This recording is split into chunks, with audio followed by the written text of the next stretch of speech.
Hello, my name's Andy Raffel from eTechnics.com, and today we're looking at the Foxconn A7DA-S 3.0 AM3 motherboard. What comes included with the motherboard is a Foxconn user's manual, an I/O panel shield plate, driver's CD and utilities including Norton, an IDE cable, a floppy drive cable, two serial ATA data cables, two serial ATA to Molex power cables, and an eSATA PCI bracket. This particular motherboard uses the AMD 790GX Northbridge chipset and the SB750 Southbridge chipset. These are always favoured with overclockers because on some processors it does mean that you can overclock the processor itself to quite high values from stock, and in some cases you can even unlock a dual core to a tri-core or a quad core and so forth. So these are really fantastic motherboards for that because it utilises them features really well with the advanced clock calibration. CPU support on this motherboard is 938 pin socket AM3. Due to this board being socket AM3, it has 4 dual channel DDR3 memory slots. It supports 240 pin DDR3 DIMMs and supports up to 8GB of system memory. The speeds that this particular board supports is DDR3 800, 1066 and 1333. And now taking a look at the cooling on the board, we can see that it's completely passively cooled. It has this cooler over here which is made out of copper and has the Foxconn logo on the top. This is to cool the MOSFETs. It then has a heat pipe coming down into this cooler here, once again with the Foxconn logo on top. This is to cool the Northbridge. Over here there is a very low profile heatsink for the SB750 Southbridge. The reason that this is low profile is because of where the PCI expansion slots are, so when you do put a graphics card in there, one of the larger cards, it won't actually interfere with the cooling of this board. This particular motherboard has 3 fan headers. There's the CPU fan header here, Northbridge fan header here, which obviously if you did change the passive cooling on this board to a active cooling solution, you'd be using this port here, and finally another system fan header here. A lot of boards these days are aimed at enthusiasts and overclockers, and where the front panel header connections are for your power button, reset buttons, LEDs and so forth, there are 2 buttons next to it as well. One for powering on the board and one for resetting the board. Just to the left of the power buttons and headers we can see that we have these 3 blocks of headers here. These are for USB.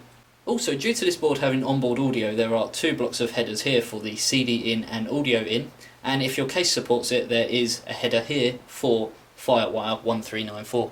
Some people out there are still living in last century. Due to that, it still has connectors to cater for you. It has a floppy drive connector here and an IDE connector here.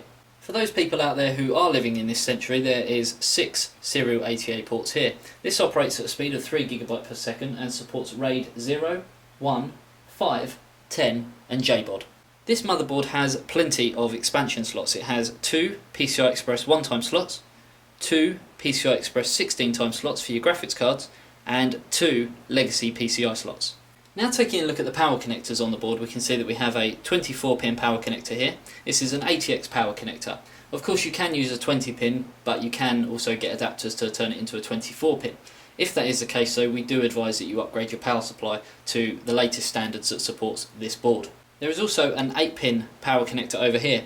Once again, you can use a 4 pin, but if that is the case, we advise you to either get a cable to convert it to 8 pin or obviously upgrade your power supply. And the last power connector on the board is this 4 pin Molex over here. I've got to be honest, I haven't seen one of these connectors on a motherboard in quite some time. The last motherboard I actually saw with one of these connectors was the DFI LAN Party Enforce 4 motherboards, and the reason that they needed it was for a lot more power due to people using the board for overclocking. So that gives us lots of hope for this particular motherboard.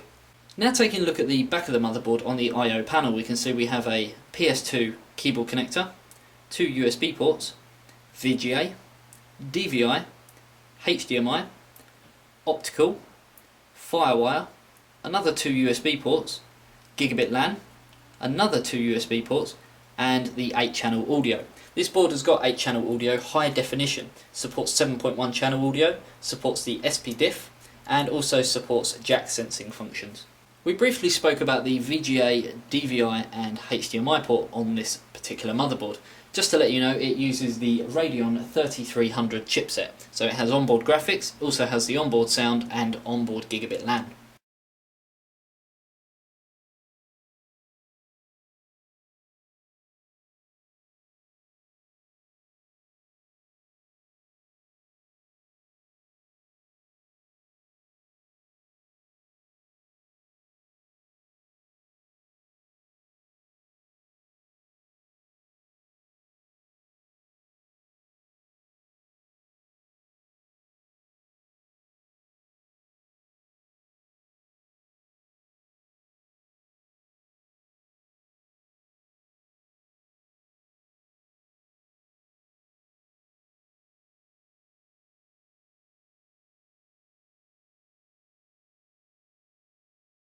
Overall, I'm really happy with this board. I like the whole colour scheme of the board, I like the cooling on the board, all passively cooled, and I like the fact that it is made by Foxconn, which we all know is a brand that we can trust. Even when it comes to overclocking, you will find that this board gives fantastic stability.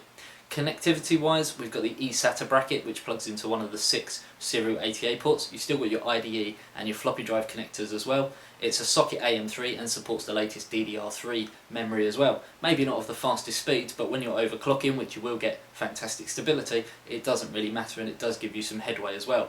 Using some of the latest chipsets that we all know is a fantastic combination for overclockers out there today, it's overall just a fantastic board.